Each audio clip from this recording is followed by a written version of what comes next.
Students, welcome back to your class जो खुलता है ज्ञान का ताला, क्योंकि आप देख रहे हैं विज्ञान पाठशाला। तो आज की क्लास में हम एक और इम्पॉर्टेंट टॉपिक के साथ हाजिर हुए हैं, जो कि है बहुत ही इम्पॉर्टेंट टॉपिक है आज का।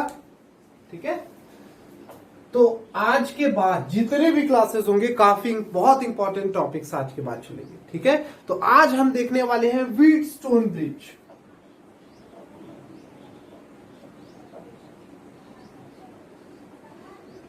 व्हीटस्टोन ब्रिज, ठीक है। और इसी टॉपिक का, ठीक है, व्हीटस्टोन ब्रिज जो टॉपिक है उसी से कनेक्टेड है हमारा नेक्स्ट टॉपिक मीटर ब्रिज। इसी का प्रिंसिपल यूज होता है मीटर ब्रिज।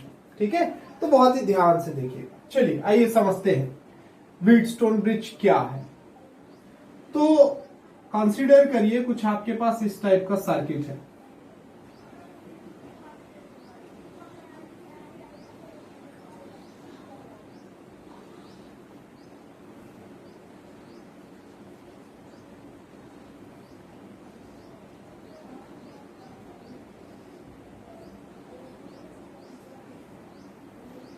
ये बीच में मैंने एक इंस्ट्रूमेंट लगाया है जिसका नाम है गैल्वेनोमीटर। ठीक है, ये है आपका रेजिस्टेंस, सपोज R1, ये है R2, ये है R3, ये है R4, और इस सर्किट को मैंने कनेक्ट कर दिया एक बैटरी से। ये ऐसा, ठीक है। बैटरी क्या करेगा? करंट देगा। अब अज्यूम करके चलिएगा अभी इनिशियली कि इस बैटरी का कोई इंटरनल रेजिस्टेंस नहीं है। ठीक है, तो ये बैटरी क्या करेगा? इस सर्किट में करंट प्रोवाइड करेगा। Suppose I was the amount of current given to the circuit, so definitely I amount of current return भी होगा। इसके बारे में तो हमने बहुत अच्छे से स्टडी भी की है, हमने किरचॉफ लॉ में भी देखा था, यही हो रहा था। ठीक है, अब यहां पे देखिए ये I करंट जब इस जंक्शन पे आएगा तो डिस्ट्रीब्यूट हो जाएगा।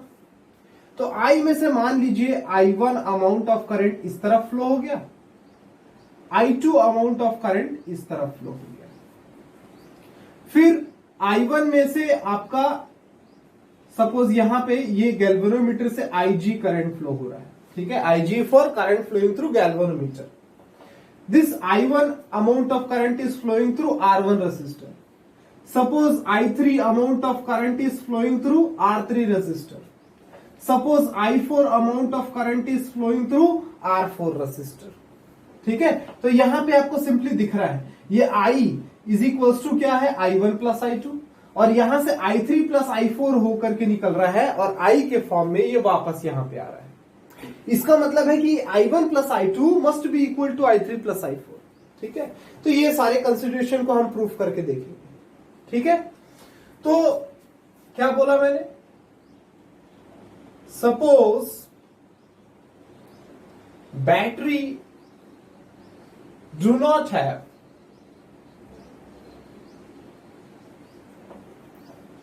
अच्छा चलिए ठीक है, लिख लेते हैं, लिख लिए तो any internal resistance।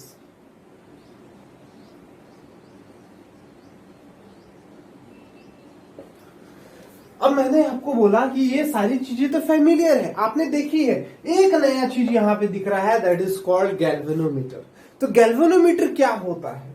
ठीक है, तो यहां पे मैं इसके बारे में भी थोड़ा सा लिख देता हूं। गैल्वेनोमीटर ये क्या है? So galvanometer is basically a device which is used to detect the amount of current, sorry not amount of current, whether the current is flowing in the circuit or not।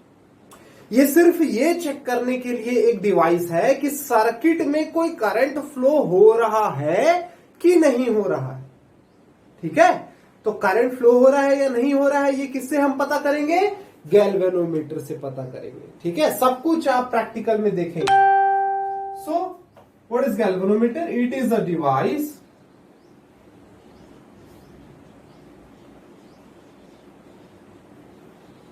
which is used to detect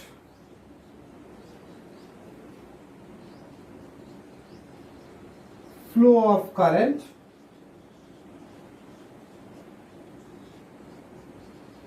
in the circuit.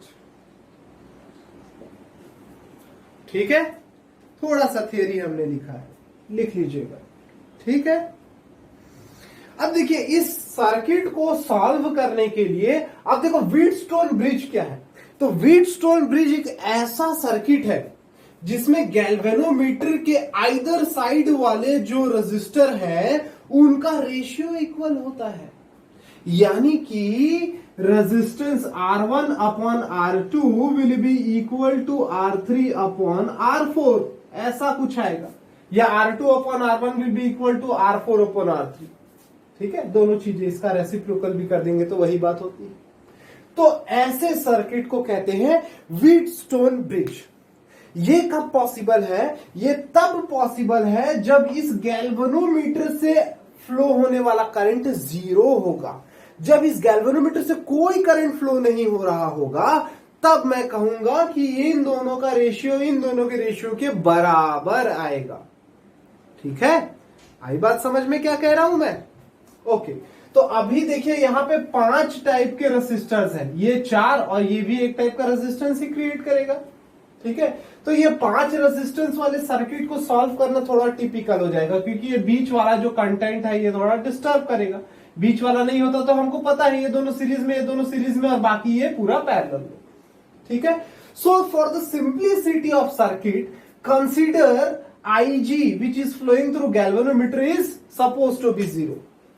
ठीक है, क्या बोला मैंने? For simplicity of circuit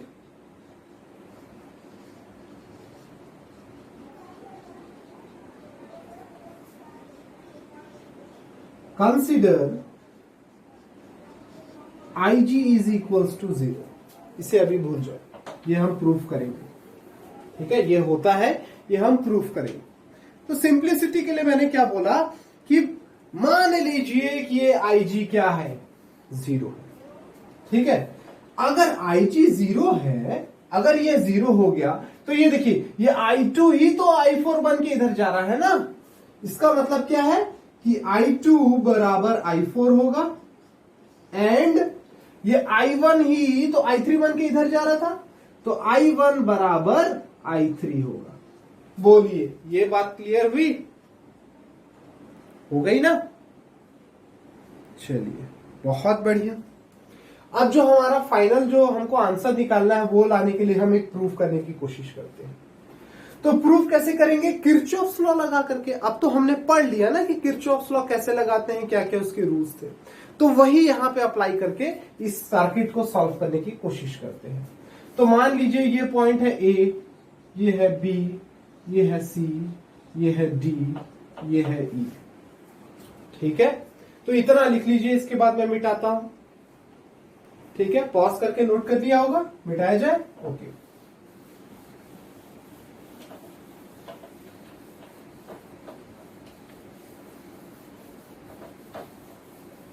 ठीक है, तो अब Kirchhoff's law लगाते हैं। किरचॉफ्स लॉ किसी लूप में लगाना पड़ेगा, तो कोई भी लूप पकड़ लो। तो मैं पकड़ता हूं A B D A। ठीक है, तो मैंने बोला in loop A B D A। ठीक है, क्या बोला था? हमेशा कैसे जाना है? क्लॉकवाइज। ठीक है, सपोज आप A से स्टार्ट कर रहे हैं, A से B की तरफ गए, आप जिधर जा रहे हैं उधर ही करंट फ्लो हो रहा है, यानी प्लस, यानी कि क्या हो जाएगा? Plus I2 R2। अब नीचे आ रहे हो, नीचे आ रहे हो तो क्या हो रहा है? यहां पे आपका G का वैल्यू है और IG फ्लो हो रहा है, और वो भी क्या है आपका? सेम डायरेक्शन में है। ठीक है, लेकिन IG तो आपने क्या कंसीडर किया यहां पे? 0, तो इसे लेने की जरूरत नहीं है। IG इंटू G, IG 0 है तो ये हट जाएगा। ठीक है, तो इसे छोड़ दो। ये I अब इधर जा रहे हो। ठीक है, D से A जा रहे हो, D से A जा रहे हो, आप जा रहे हो D से A, लेकिन करंट तो A से D फ्लो हो रहा है, अपोजिट हो गया, यानी क्या लेते हैं? माइनस, यानी ये क्या हो जाएगा? Minus I1 R1। ये क्या हो गया? Minus I1 R1 is equal to 0। A पे वापस पहुंच गए। ठीक है, ओके, तो इस सर्किट को और थोड़ा सॉल्व करूं तो मैं बोल सकता हूं I2 R2, इसे इस तरफ भेज दे, is equal to I1 R1। ठीक है, इसे और थोड़ा सा सॉल्व कर ले, ठीक है, तो यहां पे मैं बोल सकता हूं I1 by I2 will be equal to R2 by R1। बोलिए, कह सकते हैं? बिल्कुल। ये मान लीजिए इक्वेशन नंबर 1, ठीक है। अब कोई और लूप पकड़ लीजिए, ठीक है। मैं लूप पकड़ लेता हूं B C D B, ठीक है।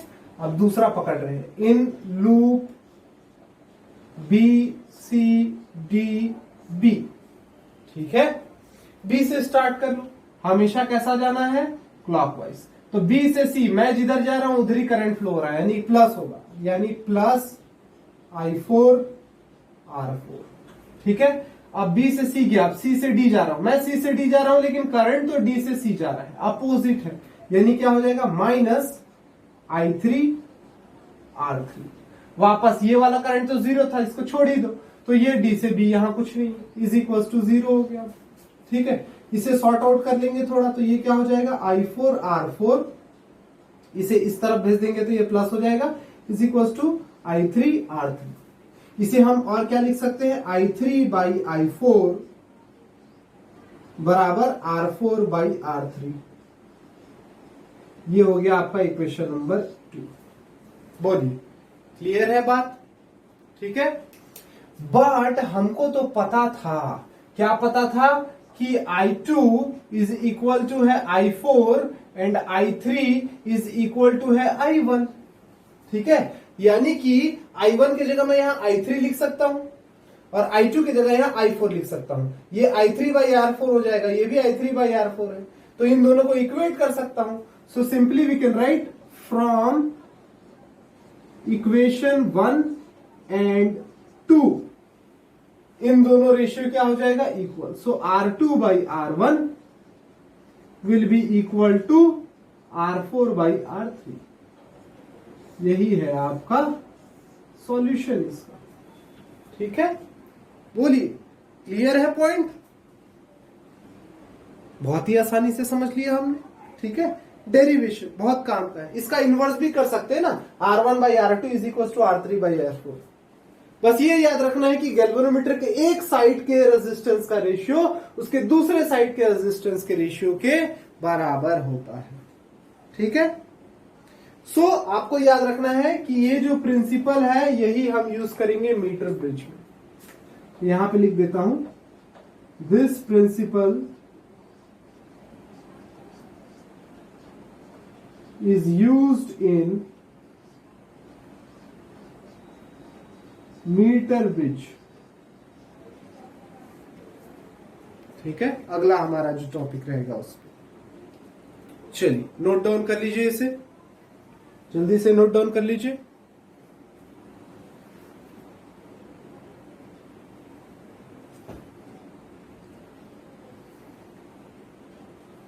चलिए अब एक काम करते हैं, एक क्वेश्चन बनाने की कोशिश करते हैं, एक इसी पे बेस्ड व्हीटस्टोन ब्रिज पे बेस्ड एक क्वेश्चन करते हैं। मिटा दो इसे।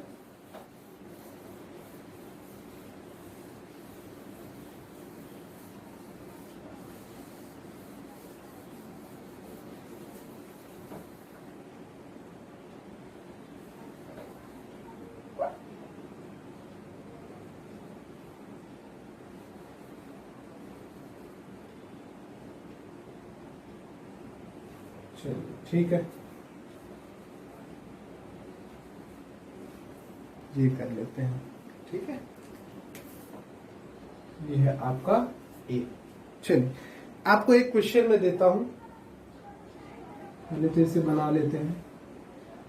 ये है आपका 100 ओम, ठीक है, और ये है 60, ये है 10, ये है 5, ठीक है। यहाँ पे कोई गैल्वेनोमीटर लगा हुआ है। चलिए बहुत बढ़िया, गैल्वेनोमीटर का रेजिस्टेंस भी लिख लीजिए। ये रेजिस्टेंस है आपका 15 ओम, ठीक है। ये 15 है, 15, ठीक है। गैल्वेनोमीटर का रेजिस्टेंस कितना दिया हुआ है? 15। क्या कैलकुलेट करना है? क्वेश्चन है आपका, calculate the current flowing in galvanometer. Question है कैलकुलेट द करंट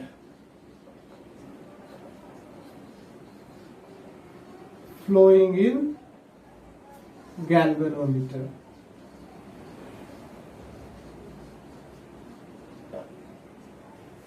चलिए बना लीजिए, कोशिश कर लीजिए, वीडियो को पॉज करके खुद से पहले कोशिश कर लीजिए। हो गया? चलिए ठीक है, अब मैं आपको बता देता हूं क्या कहानी है इसकी। चलो हो गया होगा, आप अनपॉज करके देख लीजिए। ये I1 करंट था जो यहां पे डिस्ट्रीब्यूट हो गया। तो सपोज I में से I1 इस तरफ निकल गया, I2 नीचे की ओर निकल गया। ठीक है, अब याद रखो अननोन, नंबर ऑफ अननोन्स आप जितना कम रख सकते हो ना उतना कम करने की कोशिश करना।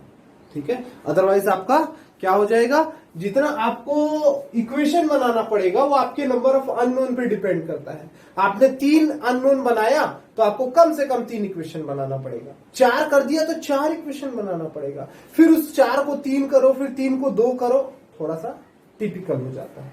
ठीक है, तो मैंने बोला कि ये I करंट में से 2 पार्ट में डिस्ट्रीब्यूट हो गया, I1 इधर गया, I2 इधर गया। I1 में से IG इस तरफ चला गया, तो इस तरफ क्या आ जाएगा, I1 माइनस IG।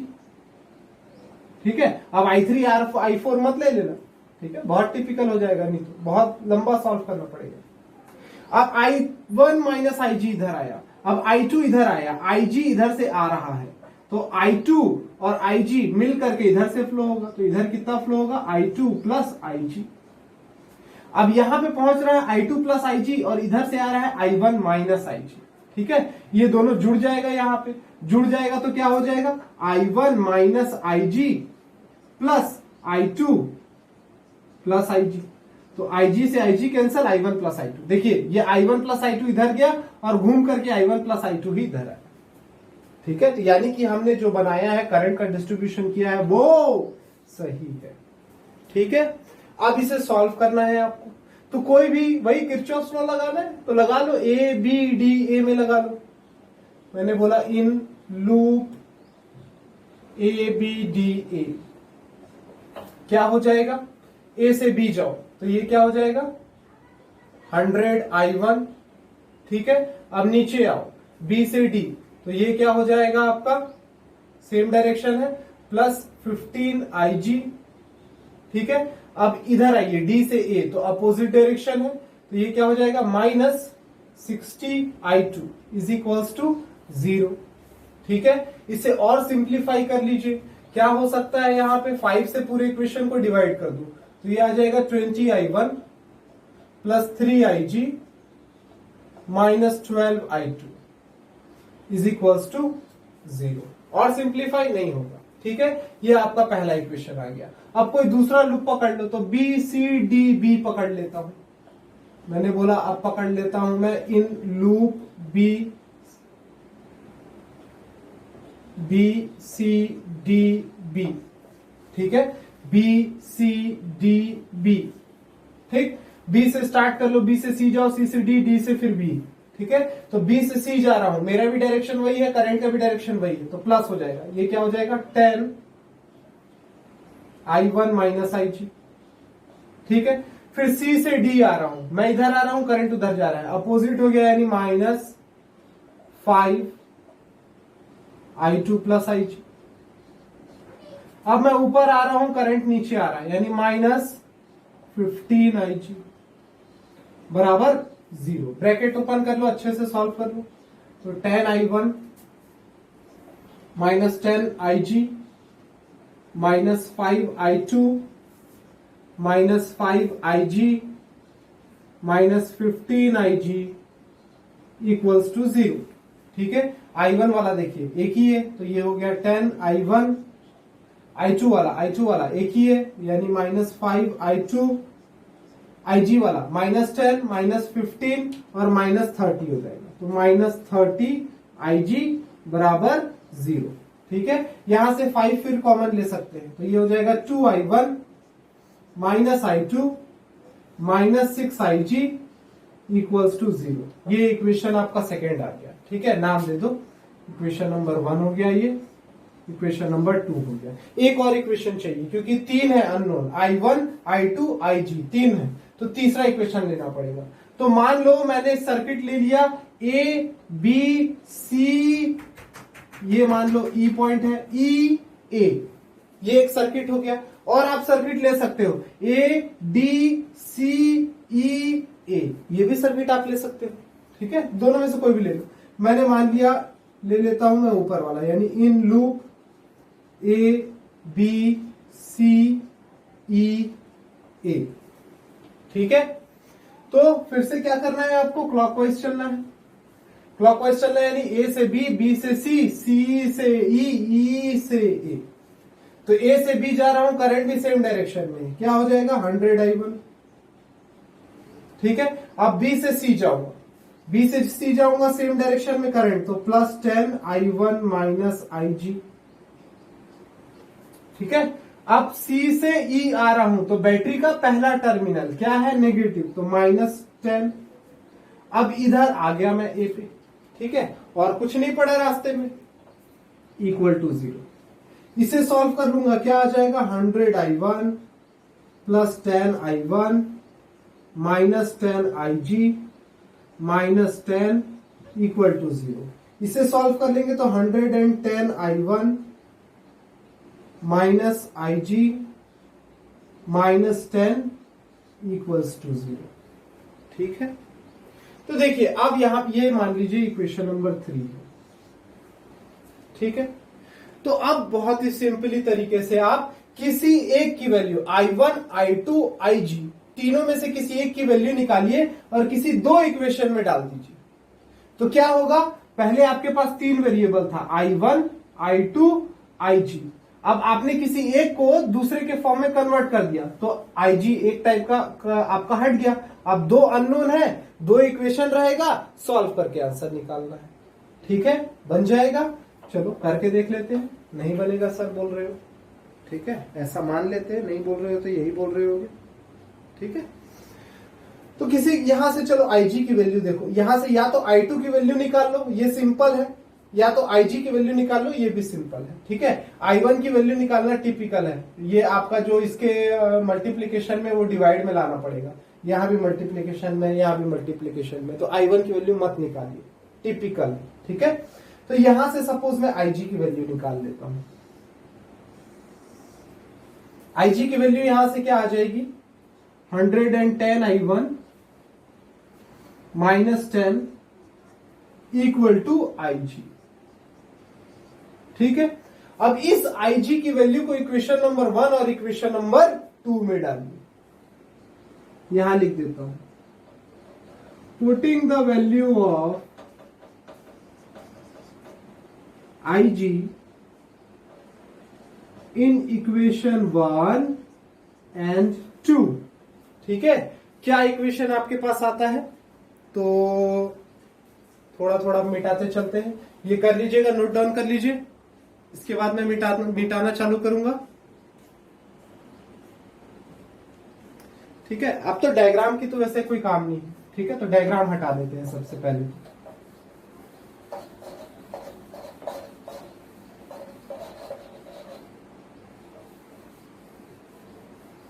चलो यहां पे थोड़ा सा कोशिश करते हैं बनाने की। ये IG की वैल्यू को इक्वेशन 1 में डाला, तो क्या आ गया इक्वेशन हमारे पास, नया इक्वेशन, ये आ जाएगा 20I1, ठीक है, और 3IG, तो 3 प्लस 3IG की जगह क्या हो जाएगा 110I1 माइनस 10, ठीक है, माइनस 12I2 इक्वल्स टू 0, ठीक है। अब इसे सिंप्लीफाई कर लीजिए, क्या आ जाएगा 20I1 plus 330I1 minus 30 minus 12I2 equals to 0। I1 और सॉल्व होगा, ये कितना हो जाएगा 350I1 minus 12I2 minus 30 is equals to 0, ठीक है। और इसे सिंप्लीफाई कर सकते हैं, 2 से तो डिवाइड होगा एक बार ये, ठीक है, 2 से अगर ये डिवाइड होता है तो ये कितना आ जाएगा 175 I1 minus 4I2 minus 15 equals to 0। ठीक है, या फिर इसे सिंपली लिख सकते हैं 175I1 minus 4I2 equals to 15। ये हो गया आपका इक्वेशन नंबर 3। ठीक है, अब इसी वैल्यू को फिर इक्वेशन नंबर 2 में डाल के एक नया इक्वेशन ले आइए, दो अननोन के फॉर्म में। तो ये क्या आ जाएगा, यहां के बाद अगला इक्वेशन चालू हो रहा है, 2I1 minus I2 minus 6IG। IG कितना है, 110I1 माइनस 10 इक्वल्स टू 0। ठीक है, इसे सिंप्लीफाई कर लीजिए, क्या हो जाएगा, 2I1 minus I2 minus 660I1 minus 60 is equals to 0। यहां पे इसे सॉल्व करेंगे तो क्या आ जाएगा, ये वैल्यू आ जाएगी आपकी माइनस 658I1।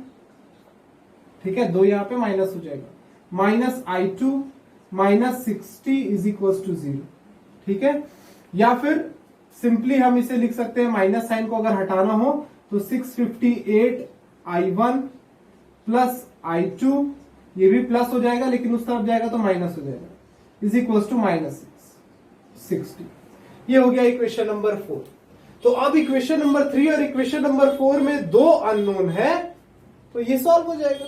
दो अननोन है, सिंपली आपको क्या करना है, ऐड करना है इसे। ठीक है, तो ओके, यहीं पे कोशिश करते हैं, आ जाए इतने जगह पे तो बहुत अच्छी बात है। तो ये पहला इक्वेशन हो गया, 175I1 minus 4I2 is equals to 15। अब ये वाला इक्वेशन में किसको एलिमिनेट करेंगे, तो I2 को एलिमिनेट करो, वो ज्यादा इजी है। अगर I2 भी 4 हो जाए तो एलिमिनेट हो जाएगा, तो इस इक्वेशन को 4 से मल्टीप्लाई कर लो।